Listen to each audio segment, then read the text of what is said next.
Hi, everyone. Welcome to Vanished Chicagoland Stories, the podcast. I'm your host, Pete Costanas. This is episode 117, season 5, and today's date is April 3rd, 2022. And today's episode, I will discuss the 30th anniversary of the demise of Polk Brothers Appliance Store in the Chicagoland area. One of the most well-known and well-remembered stores of all time that lived in Chicago. And I'll talk about a couple things today as well. Right now, the program will go into a commercial, and this program is brought to you by Pepsi Cola, and this is the jingle for "Taste the Pepsi Way" from the late '70s. Once you hear that jingle, you feel like dancing and singing. It's infectious. It really is. I remember watching this on TV when I was very young, probably around 7th or 8th grade or high school. So here it is. You're the Pepsi generation. Come and have a Pepsi day. Come on, come on, come on and taste the Pepsi way. Come on, come on, come on and have a Pepsi day. Wrap a thirsty smile around it, raise a Pepsi up and down it. Come on, come on, come on, come on, have a Pepsi day. We're so done with New Year, New You. This year, it's more you on Bumble. More of you shamelessly sending playlists, especially that one filled with show tunes. More of you finding Geminis because you know you always like them. More of you dating with intention because you know what you want. And you know what? We love that for you. Someone else will too. Be more you this year and find them on Bumble. Alrighty, everyone. I am back. I hope you enjoyed that commercial for Pepsi Cola. It reminds me of do you remember a drink? There was kind of a diet drink. It was called Pepsi Light and it had a lemon flavor. I remember that around 75, 76. And it was very lemony. It was pretty good, but I don't know, that disappeared off the market probably in the early 80s. I remember my mom buying a Jewel, with the 8-pack, bottle. When then you return the bottles, to get your deposit. And it was okay. But, Pepsi's still around, always have. They came out with other flavors, and then Diet Pepsi came out in the late 60s, early 70s. And then now they have Pepsi Zero. And I tried Coke Zero, but not Pepsi Zero. So we'll see. Maybe they'll get rid of the Pepsi Light or the Diet Pepsi, excuse me. So we'll see. Okay. Today's program, I will talk about the closing of Polk Brothers, and it happened 30 years ago this month. And it was a wonderful business in Chicago. My family and I bought a lot of merchandise from that place, and we still miss it to this day. And I'll give you a little brief history about the place and my memories of it. But first, I'm going to talk about a couple things about my health. Let's see. This week, I went. I was contacted by my doctor and said that I had my kidney function elevated, so that's kind of scary. So I had to call my urologist to see what's up, and I didn't know he was a nephrologist too, so that's good to know. And I was supposed to go in to see April 27th to see the urologist, but I went Friday on April 1st. And he took me in and he said, "You're doing fine. You're still cancer free. Thank God for that." But, and I told him my bathroom issues are going away slowly. So he's happy about that. He took a ultrasound on my bladder. He says, fine. So he scheduled me to have a kidney ultrasound, and that would be on April 20th. And I'm a little worried. I'm very scared because the other doctor told me, there's a possibility you would either you have a bad infection or you go in dialysis. And I go, oh my God, no, I don't want that. So hopefully it's nothing, but he still wants me to go so the urologist still wants me to go for the ultrasound, and I'll go on April 20th, and then I will see him again, still on the April 27th. I'll take some blood work before, and I hope not. I'm very worried. I'm very worried, but I feel okay. I feel okay, and I'm on a new blood pressure medicine. The other one I had before was too strong. I don't know. I told me it cuts my appetite. It's just awful. But right now so my doctor prescribed me a new one.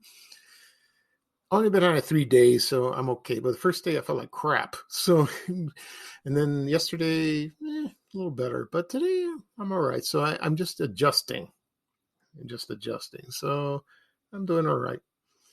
The second thing I want to talk about is, before we talk about Polk Brothers, is I was interviewed on the radio podcast episode on WGN Radio, 7:20 a.m. The program was Outside the Loop Radio, hosted by Mike Steven, and he sent me an email about a couple weeks ago and asked me to be a guest on his show. And we talk about it's a podcasting summit. They do one every year, and I said yes, I would love to do that. I really would. I would be. I'd be very honored. And so anyway, it was recorded last Saturday, but the program is uploaded right now on the website on WGN Radio Outside the Loop. And it wasn't just me; it was two other guests. One was Jacoby Corcoran of Host of CityCast Chicago. He has a podcast, and I hope I get their names right. The other one's Sarah Beatstat and Zach Emery. Excuse me. Sorry, guys. Co-host of Album Rebrews, which I think they review albums and they drink. It's kind of funny, but they seem like nice people, very nice people. And Mike interviewed each one of us and told us about our podcast. We told him our history, how we got started, why are we doing, what's ahead for us, and I did that. So if you want to listen, I posted the link on my social media accounts: Facebook, Twitter, Reddit. You could listen or go on the website outside on WGNradio.com, Outside the Loop, and search that, and you will find it. And I had a wonderful time, and I got a lot of praise from people. They loved that. I didn't sound nervous on the radio, which is strange. I sound more nervous talking to you guys on the podcast, my own podcast, but not being interviewed like that. So I'm used to it because I've been on the radio before many times. The only thing I haven't been on is TV. I've never been on television. That might happen. I don't know. That's another medium I've never been interviewed. I've been interviewed by the newspaper, and the radio, of course, but not television. So we'll see. Okay, but people on TV know who I am, so that's good enough. Yeah, so it was a lot of fun. It really, really was, and I appreciate Mike Steven for interviewing me, and thank you for the other guests. I had a ball. I really did. Okay. Next up, we'll talk about Polk Brothers. Now, Polk Brothers, here's a little history of that. It was one of the original discount stores before Walmart, before Kmart, Zayre, you name it. What Turnstile, all those. And it was founded by Saul Polk, SOLPOK. And he was born in Chicago, May 14th, 1917.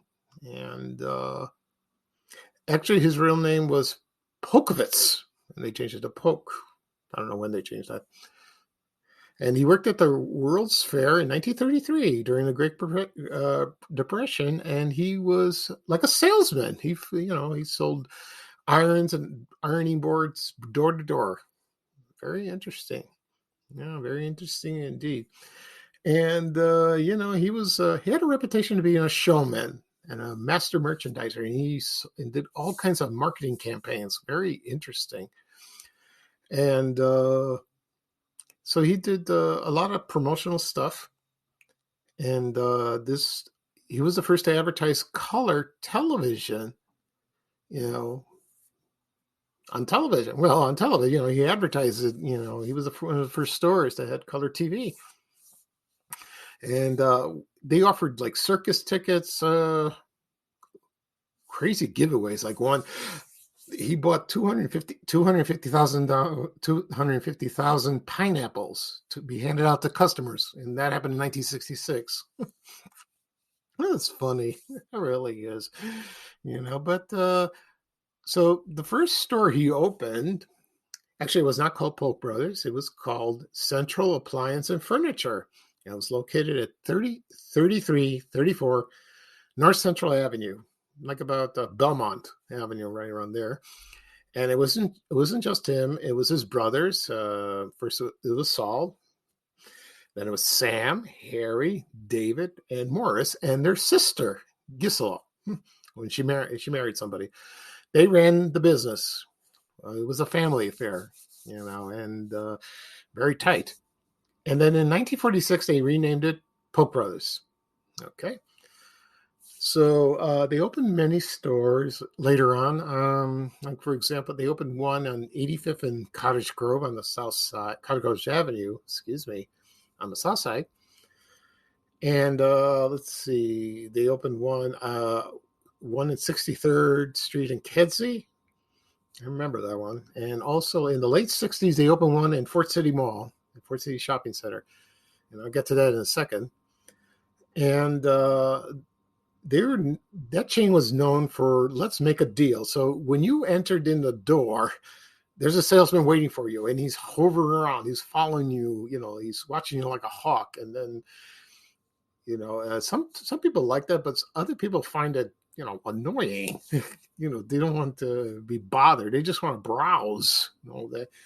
But, if you wanted something and you requested, they'll get it for you.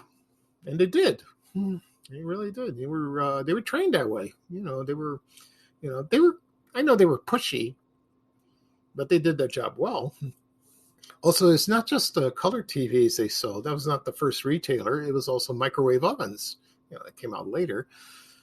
And their motto was that no customer walks out of the store without buying at least something.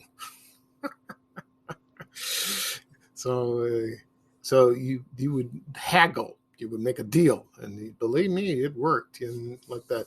So right now,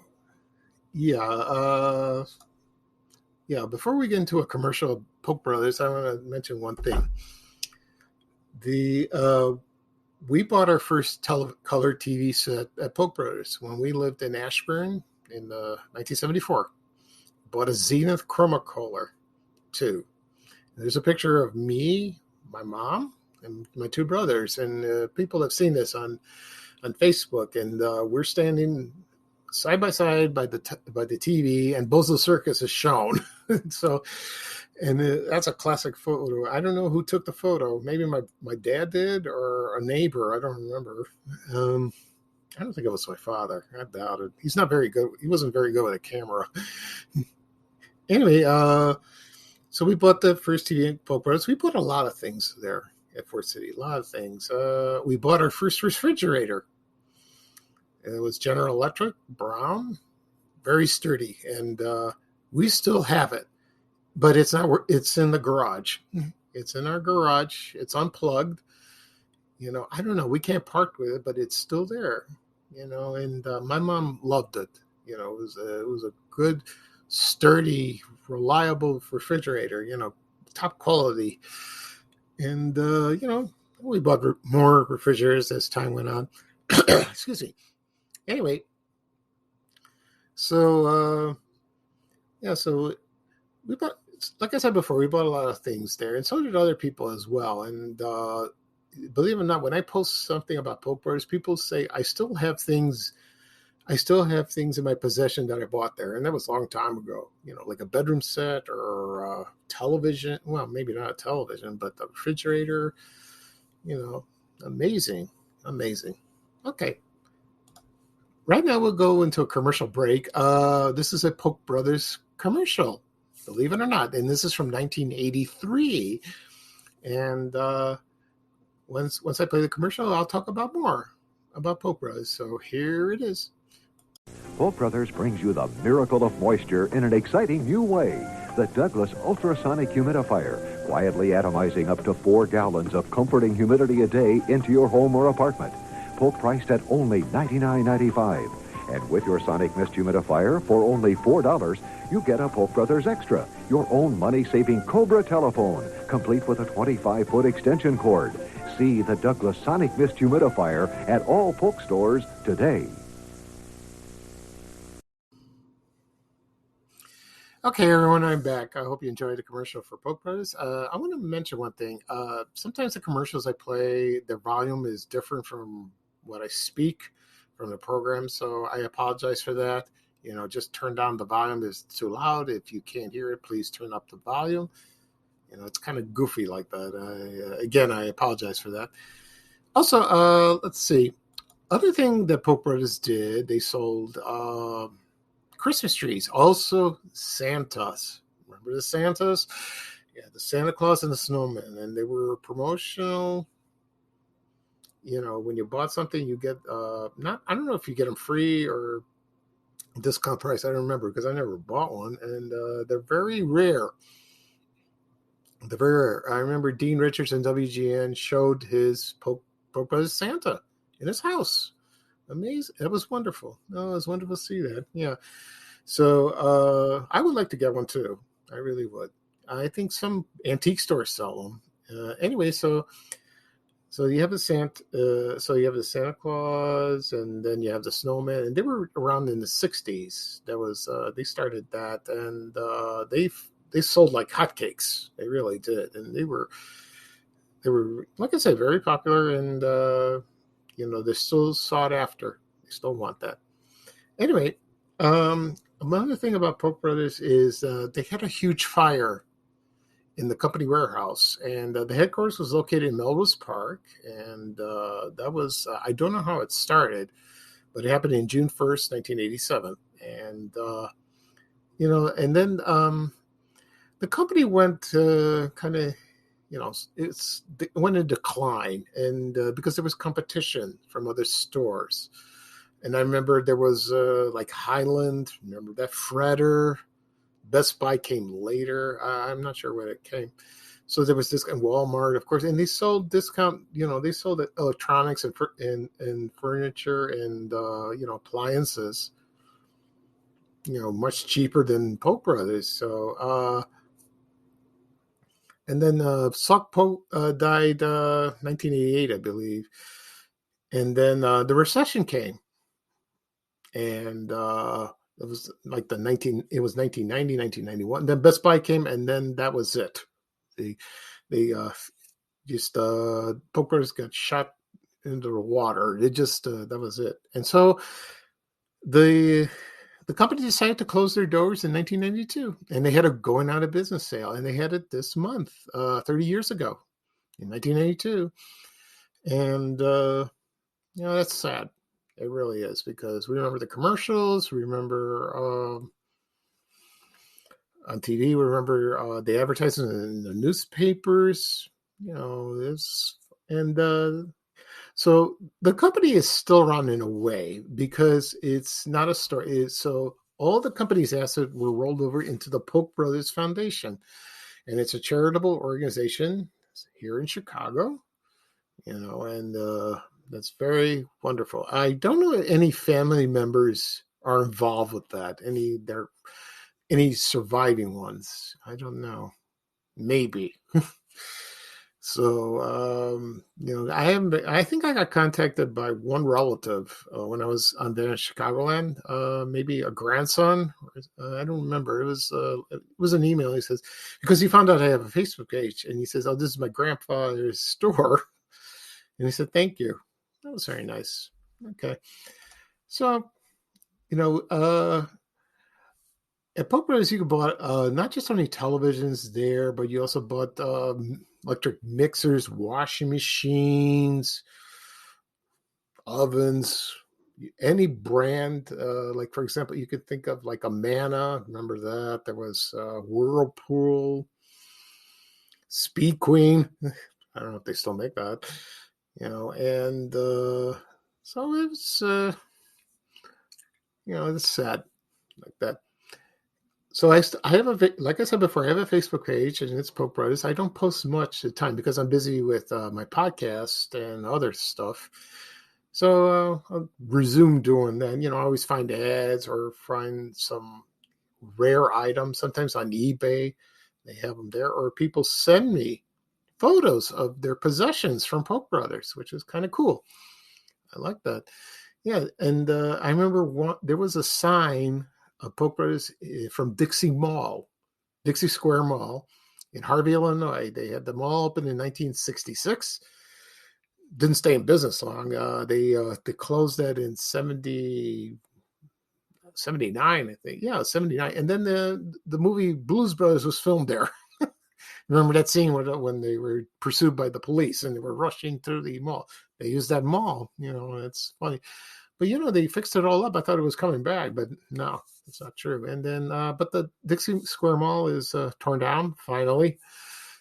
It's just an empty lot. It's just a memory, which is sad. It really is. And the store at Fort City Mall was there until the 70s. Then it moved to Burbank around, I think, 83rd Street and Cicero. I remember that. I remember the big sign. And I knew a few kids from high school that worked there part-time.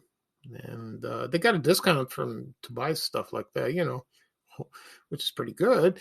And I remember going to that store. It was kind of big, and they still had the salesman waiting for you at the door, hovering around and asking you like that. And, but it was, they had good customer service. They really did. And unlike today, some do, some don't. That's how it is. Okay. All right. That'll be all for today for the 30th anniversary of the closing of Polk Brothers. And I went into more depth than I needed or did. So thank you for joining me for this episode. This is Pico Stanis, and this is episode 117, season 5 of Vanishing Island Stories. We'll see. I'll see if I do another episode Tuesday. We'll see about that. Got to think of a topic. And also, of course, on the weekend. So everyone have a wonderful Sunday. It seems like a nice day compared to yesterday and the day before. So bye-bye for now from me. And here is Ray Rayner with a little traveling music saying bye-bye. So take it away, Ray. So long, everyone. We have to go. Bye, bye, bye.